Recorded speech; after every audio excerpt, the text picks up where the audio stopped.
My boyfriend told me that because I'm a girl, I'm not allowed to be out late if he's not with me, and that I need to follow the curfews he gives me or find somewhere else to live if I don't like it.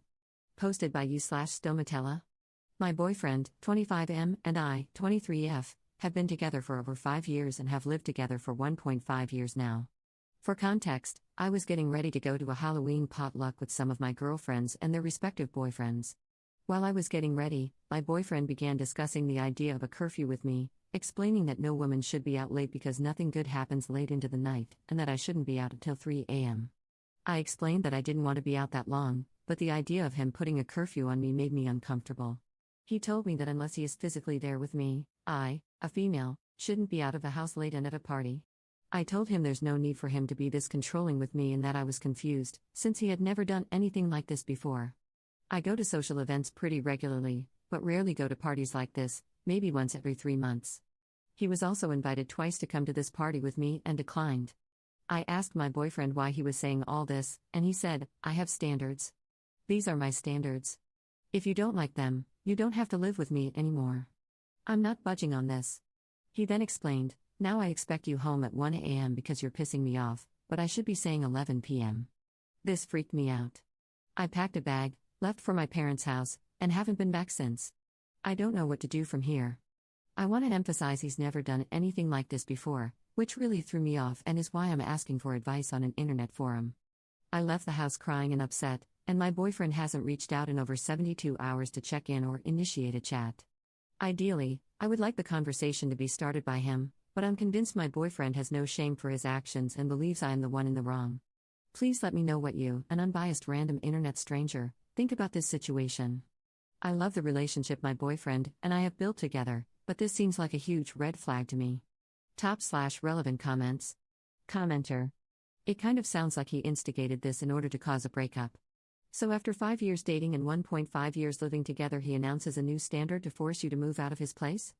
I assume this was his place and you moved in with him? Weird, and pretty rotten of him. I'm awfully sorry this is happening to you, but sounds like he dreamed this up to give you the boot. Ops response. Yes, his parents own the place, but we both pay rent on it. Just not an official lease or anything. It genuinely didn't feel like he was trying to give me the boot, but more like he wasn't going to relent on this new standard of his, and that our place of living is something in his control, which is what he wanted in this situation. Commenter 2. I think he's got another girlfriend, and he's trying to make you break up with him so she can move in. Who is he hanging out with when he refuses to join you at a party? If he's not cheating, he's trying to break up so he doesn't have to get all those pesky "when are you going to marry her" questions. But do leave this relationship. He's a dude. Ops response. He's definitely not cheating. 100% certainty. He's more introverted, where parties and dressing up aren't his thing. Which is totally fine with me, but it feels like he wants me to be more like that when I'm not. Commenter 3. I'm going to deviate from the pattern here and ask, what sorts of media does he enjoy? Has he recently started listening to new podcasts or watching new creators on YouTube? To me, this sounds an awful lot like a recently radicalized tater tot or passport bro type guy. Ops response. Honestly, I have no idea. I think this is a great question to ask though and could contribute to why his actions are suddenly changing. Op responds to a downvoted comment about the possibility of her boyfriend's anxiety. I totally agree with the anxiety thing. With what you were saying, this is why I would love to have a conversation with him, but I'm feeling like I'm in purgatory waiting for him to reach out. When we were talking during this conversation, I kept reassuring him that I would communicate where I was and when I would be coming home, but that I didn't have a set time for when that would be yet. I also said that sometimes people are out late and that I wouldn't leave because my boyfriend told me it's time I come home, and will be upset if I'm out past the time he said I have to be home. It makes sense to me if he didn't get sleep until he knew I was safe or something and communicated that, but that wasn't the message he was conveying to me here. Downvoted commenter. To be honest, I think that once you move in with someone in a relationship, it should be respected in both ways. I mean, it isn't a big deal. I think y'all should talk and let him know what your standards are too. In a way, he probably doesn't want to be worried and whatnot. Does he go out and come back late? Ops response. I feel like my standards are that I give him nothing but 100% loyalty, so when I want to go out with my girlfriends, he should have 100% trust in what I do.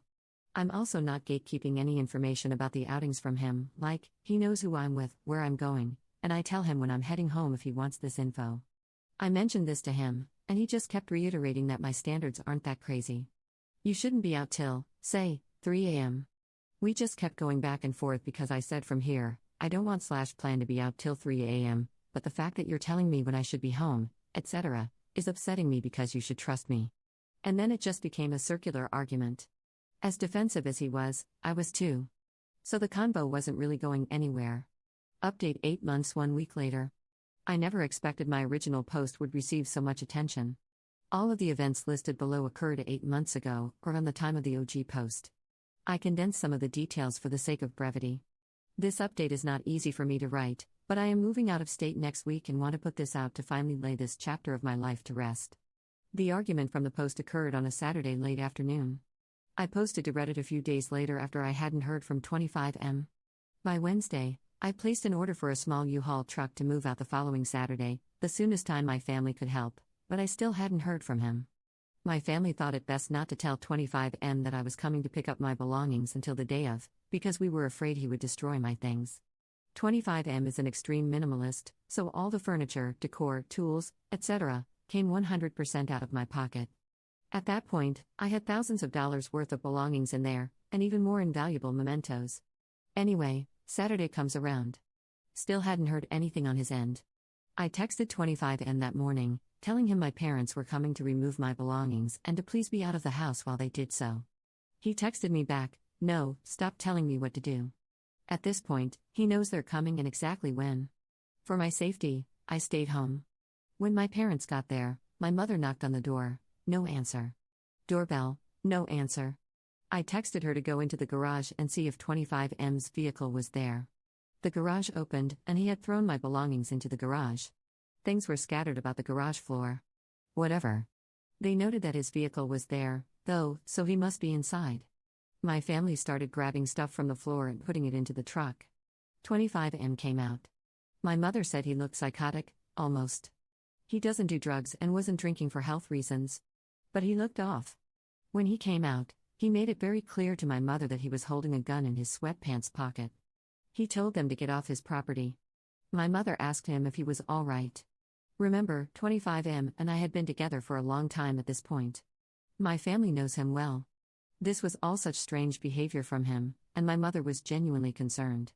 In response, he told my mom, "I'm fine." Why wouldn't I be? My mom asked if she could go inside and get the rest of my belongings. 25M said no. My mother reminded him that I had been without my essentials for a week now: medication, glasses/contacts, work badge, underpants, and asked to step inside for 5 minutes to retrieve those things. He agreed. My mother walked into the house and saw an AR-57 set up in the kitchen, ready to go. She immediately turned around, told everyone outside loading the truck to get in the car, and went home. I spent the next few hours trying to arrange a police escort for the rest of my belongings. In hindsight, we should have done that in the first place. As I was working on that, my mom called the homeowners, aka 25M's parents, who lived 2 to 3 hours away. We told them everything up to this point, and they were distraught. They said they were on their way. We received a call from the parents later that evening stating that 25M was out of the house and being monitored back at their home. We moved everything out afterward.